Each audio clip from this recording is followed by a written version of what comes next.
मैं कवर करने जा रहा हूं जॉन मिल्टन की एक एपिक पोयम पैराडाइज लॉस्ट। जी हाँ, ये एक एपिक पोयम है, बहुत ही लंबी पोयम है और इसे 17th सेंचुरी के एक इंग्लिश पोएट जॉन मिल्टन ने लिखा था। दोस्तों, जॉन मिल्टन की तो जितनी तारीफ की जाए उतना कम है। और दोस्तों, इनकी ये जो पोयम है पैराडाइज लॉस्ट, इसको मैं आज एक्सप्लेन करने जा रहा हूँ। देखिए, मैं लाइन बाय लाइन तो इसको एक्सप्लेन नहीं कर पाऊंगा क्योंकि ये पोयम जो है बहुत ही लंबी है, लेकिन जितना ज़्यादा मैं समझा सकूंगा मैं समझाऊंगा और अच्छे से ये पोएम मैं वादा करता हूँ आपके दिमाग में बैठ जाएगी। तो दोस्तों, अब देर किस बात की, शुरू करते हैं आज की हमारी video paradise lost by John Milton. Let's begin. तो दोस्तों, सबसे पहले हम लोग बात करते हैं कि ये पैराडाइज लॉस्ट है किस बारे में। देखिए, आपने एडम और ईव का नाम सुना होगा। अगर नहीं भी सुना है तो कोई बात नहीं, आगे समझ में आ ही जाएगा। देखिए, बाइबल में एक स्टोरी है फॉल ऑफ मैन की, कि जब एडम और ईव को गार्डन ऑफ ईडन से बाहर निकाला गया था तब की कहानी। उस कहानी को इस पैराडाइज लॉस्ट में बताया गया है जॉन मिल्टन के द्वारा। देखिए दोस्तों, इस पोयम की शुरुआत होती है प्रस्तावना से। प्रस्तावना को इंग्लिश में बोलूं तो प्रियम्बल। इस पोयम की प्रस्तावना में यानी कि प्रियम्बल में जॉन मिल्टन कुछ म्यूजेस को यानी कि स्वर्ग की जो देवियां होती है उनको याद करता है। जैसे हमारे यहाँ पे ज्ञान की देवी होती है ना, सरस्वती माता, वैसे ही वो इस पोयम की प्रस्तावना में कुछ देवियों को याद करता है। वो उस देवी से प्रार्थना करता है कि फॉल ऑफ मैन को डिस्क्राइब करने में उसकी मदद करे। यानी मिल्टन ये जो पोयम की रचना कर रहा है, इसकी रचना में वो देवियां इसकी मदद करें। तो दोस्तों, अब पोयम में क्या होता है कि सैटन, सैटन का मतलब आप समझते हो शैतान, और उसके साथ कुछ डेविल्स हैं, दूसरे डेविल्स, वो सब गॉड की आर्मी के द्वारा हरा दिए गए हैं। तो उन सब ने मिलने का एक प्लान बनाया और चर्चा की कि किस तरह वो लोग गॉड के खिलाफ जो जंग लड़ रहे हैं उसे किस तरह से जारी रखें। तो उनमें से बिएल्ज़ेबब नाम का एक दानव है, उसने सबको सजेस्ट किया कि वो लोग गॉड जो न्यू क्रिएशन कर रहे हैं अर्थ नाम की, उसे करप्ट कर सकते हैं। वो सब गॉड से किसी भी तरह से बदला लेना चाहते हैं। सैटन जो है वो गॉड से जलता है। अब दोस्तों, क्या होता है कि सैटन जो है वो बिएल्ज़ेबब के इस सजेशन पर एग्री हो गया। सैटन ने अर्थ पर जाने का निश्चय किया। वो हेल छोड़ करके अर्थ पे जा रहा था गॉड की क्रिएशन को करप्ट करने के लिए। जब वो हेल छोड़ रहा था तो अपने दो बच्चों से मिला। उसके दो बच्चों का नाम था, एक का नाम था सिन और दूसरे का नाम डेथ। हिंदी में बोलूं तो सिन का मतलब पाप और डेथ का मतलब मृत्यु। तो यहां पे हेल से अर्थ तक यानी कि नर्क से अर्थ तक एक ब्रिज का निर्माण किया गया। अब दोस्तों, यहां इस पॉइंट पे गॉड ने एक भविष्यवाणी की कि कुछ बहुत बुरा होने वाला है। गॉड ने भविष्यवाणी की, मतलब प्रेडिक्शन की, कि सैटन जो है वो मनुष्य जाति को करप्ट करने वाला है और बाद में जीसस जो है वो संपूर्ण मनुष्य जाति के पापों के लिए सैक्रिफाइस करेगा और संपूर्ण मनुष्य जाति के पाप अपने ऊपर लेगा। अब दोस्तों, गॉड को तो सब पता ही था, लेकिन अब हम अपनी पोयम पे आते हैं। अब सैटन जो है वो चुपके से गॉड के बनाए हुए पैराडाइज में एंटर कर गया। जब वो अंदर पहुंचा तो उस पैराडाइज की ब्यूटी को देख करके भौचक्का सा रह गया। और गॉड से तो वो पहले ही नफरत करता था, ईर्ष्या करता था। तो उस पैराडाइज की ब्यूटी को देख करके उसकी ईर्ष्या जो है वो गॉड के लिए और भी बढ़ गई। तो उसने संकल्प लिया, मन ही मन संकल्प लिया कि वो गॉड के बनाए इस सुंदर पैराडाइज में कुछ इविल या कुछ बुरा बाहर लाएगा। और तभी उसने वहां पे एडम और ईव को देखा। तो दोस्तों, ये दोनों एडम और ईव गॉड के बनाए हुए फर्स्ट ह्यूमंस थे। ये दोनों गॉड की एक खूबसूरत क्रिएशन थे। तो सैटन ने उन दोनों को देखा। अब देख करके उसने ये देखा कि दोनों जने आपस में कुछ डिस्कस कर रहे थे। तो उसने क्या किया, कान लगा करके सुनना शुरू कर दिया कि वो दोनों क्या बातें कर रहे हैं। तो दोस्तों क्या बातें कर रहे होंगे वो? एडम और ईव दोनों बातें कर रहे थे फ्रूट ऑफ नॉलेज के बारे में।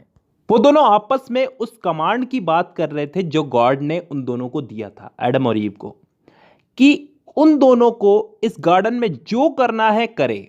गार्डन ऑफ ईडन है, इसमें जो करना है करे, जहां जाना है जाए, लेकिन सिर्फ एक रूल जो गॉड ने बनाया है कि फ्रूट ऑफ नॉलेज को नहीं खाना है, उसको ना तोड़े।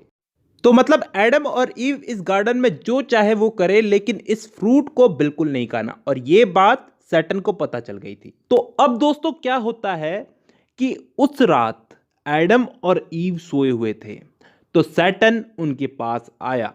तभी उसका सामना आर्क एंजल गैब्रियल से हुआ।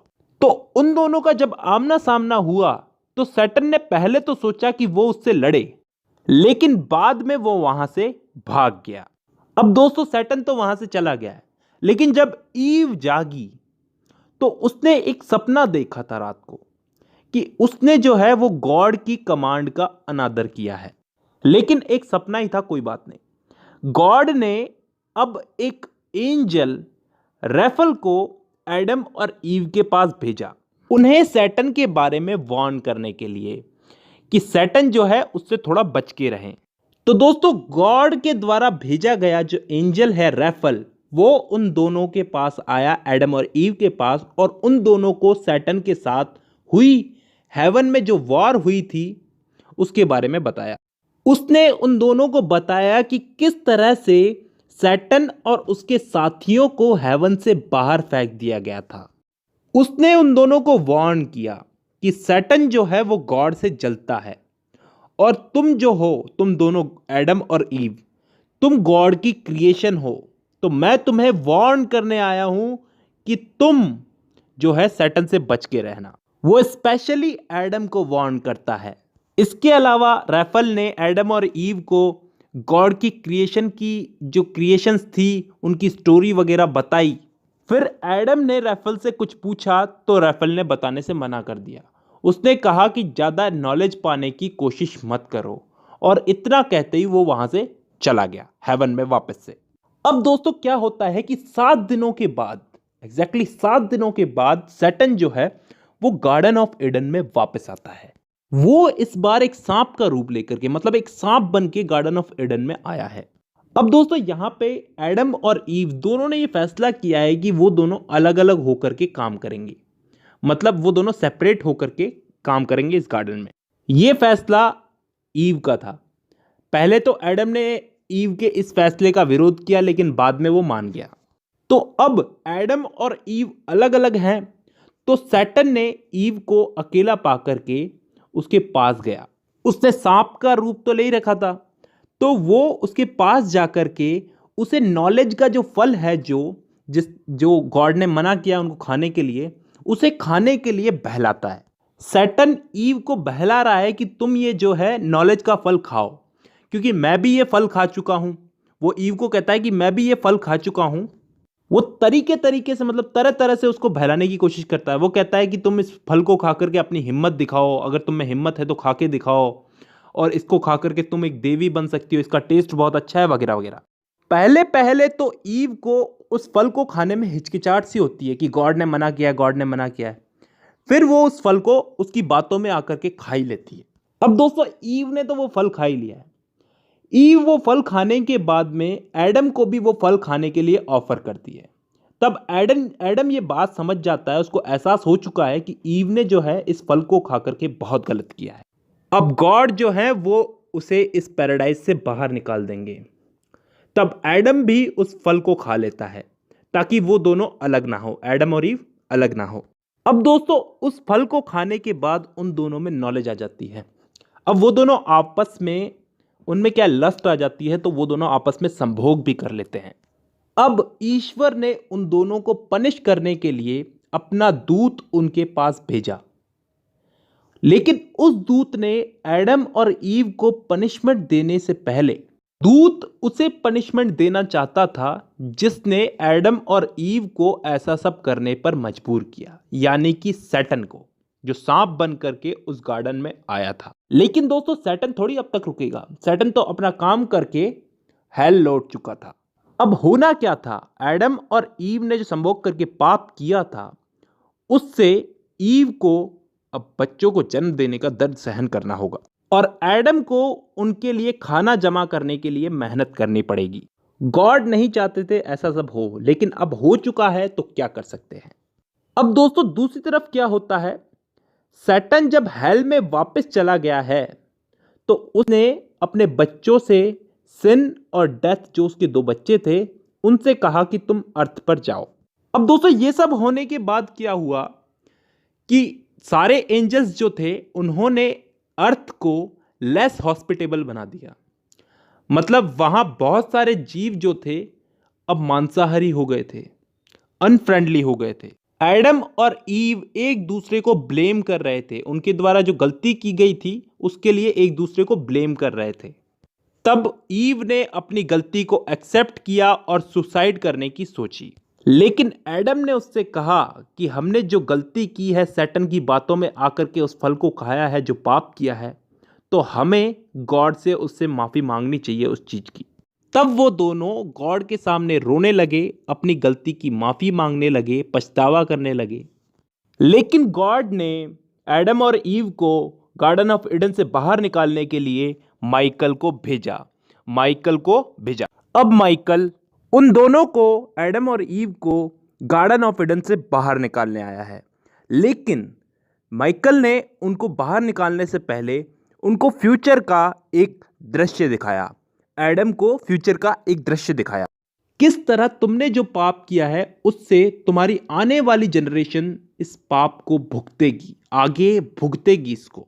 अब एडम और ईव तुम्हारे किए हुए पाप से तुम्हारी आने वाली सारी जनरेशन इस पाप की भागीदार हो गई है और इसके बाद एक भयानक फ्लड यानी कि बाढ़ आएगी जिसमें संपूर्ण मनुष्य जाति का नाश हो जाएगा। केवल एक व्यक्ति नोआ, NOAH, नोआ को छोड़ करके बाकी सब खत्म हो जाएंगे। वो नोआ एक बड़ी सी नाव बनाएगा, फिर सारे जीव जंतुओं का एक एक जोड़ा उस नाव में रख लेगा और बाढ़ से उन जंतुओं को बचाएगा, फिर नई दुनिया बसाएगा।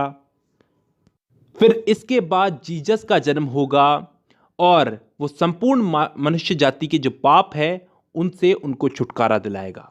तो दोस्तों माइकल ने एडम को फ्यूचर के ये सब दृश्य दिखा करके गार्डन ऑफ ईडन से बाहर निकाल दिया, जैसा कि गॉड ने उससे करने को कहा था। तो अब ये सब हो गया, लेकिन ऐसा नहीं है कि सैटन को उसके द्वारा किए गए पाप के लिए माफ कर दिया गया। सभी शैतानों को सजा देने के लिए, उन्हें पनिश करने के लिए उन्हें सांप बना दिया गया। और दोस्तों यहीं पे मैं अपनी पोयम पैराडाइज लॉस्ट को खत्म करता हूं। आई होप आप लोगों को समझ में आया होगा। मैं ज़्यादा कुछ समझा नहीं पाया, लेकिन जितना भी समझा पाया आई होप आप लोगों को समझ में आया होगा। तो दोस्तों आज की वीडियो में बस इतना ही। अब मुलाकात होगी आपसे